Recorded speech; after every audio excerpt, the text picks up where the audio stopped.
So I am in the Pixlr editor, uh, pixlr.com/editor, and you can open the image from your computer, but I actually have a URL already copied.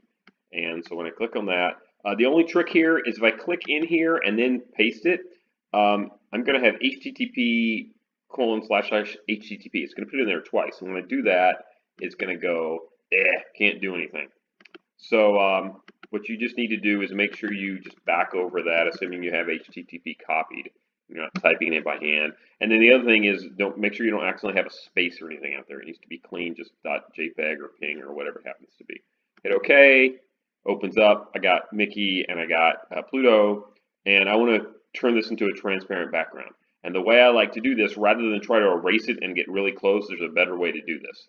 Is I click the magic wand tool.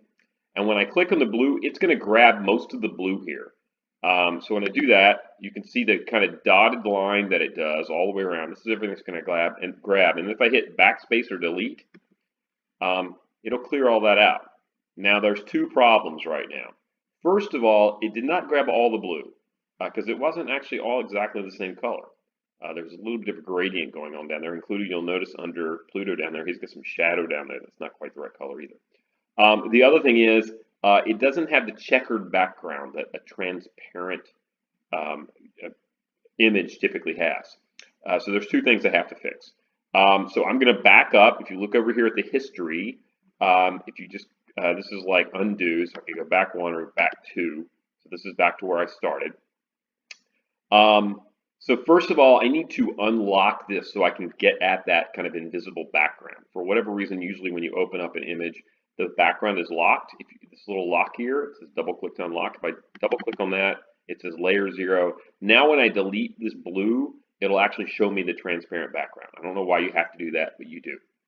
Now the other thing, I want to grab all the blue, just not the blue out here. And you can kind of see, I don't know, on my computer, I can kind of see there's a gradient there. It actually, I can tell what's going on there.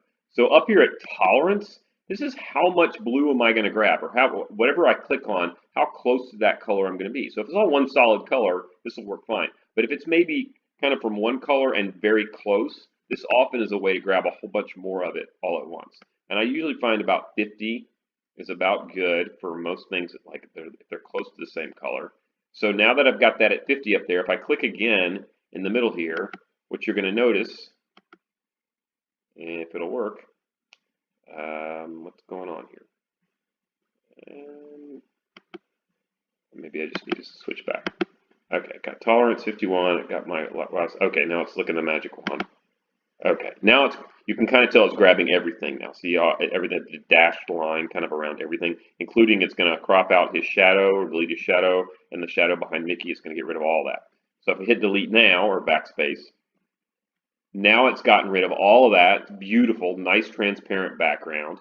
And the only problem is I've got some blue in here that I need to get rid of. And I'm going to click in there, and it's got that. So I hit backspace. Oh, it's going to work this time. This is the second time I've done that.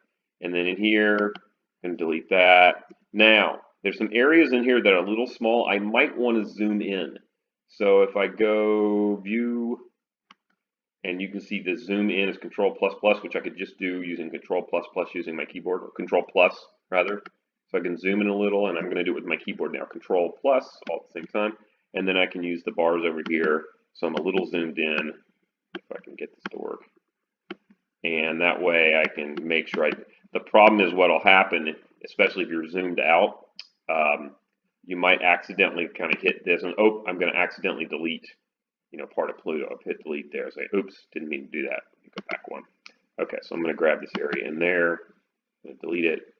I'm going to grab that little area in there. I'm going to delete it. And I'm going to grab that little area in Mickey. And I'm going to delete it. Now this is all good. And then Control minus minus or Control minus, that'll zoom back out. It's just a quick way to do it. This picture's a little big. So I'm going to do what's called cropping. This is actually a very common thing to do. It's a little different in Pixlr. I'm going to hit crop. I'm going to say, okay, I just want it from here down to here, corner to corner. It's going to highlight all that. It's a little hard for you to tell, but there's corners, and it's actually broken it into thirds. And the shortcut here is if I just click anywhere inside of here, maybe just double click. Yeah, it'll crop that. So this is now my picture. So now I can save this because I might use this. I might use it on a website where I want to have transparent background, or I might use it in Scratch or some other kind of programming thing where I want to have a transparent background. So I'm going to do File and Save. Now, if I save it as JPEG, look, you can even see it's going to be a white background there. I don't want to do JPEG. JPEG does not do transparent backgrounds. Pings or PNGs, and now you can actually see, oh yeah, it's going to do that. So I'm going to save that. I'm going to say OK. I'm going to give it a name. I don't know why it just did that. I hope I'm recording already. I'm going to be really bummed if I'm not recording. And I'm just going to call this Mickey transparent or clear or something like that. Okay, hit save. All right, I'm going to stop it there, and then I'm going to show you one more thing.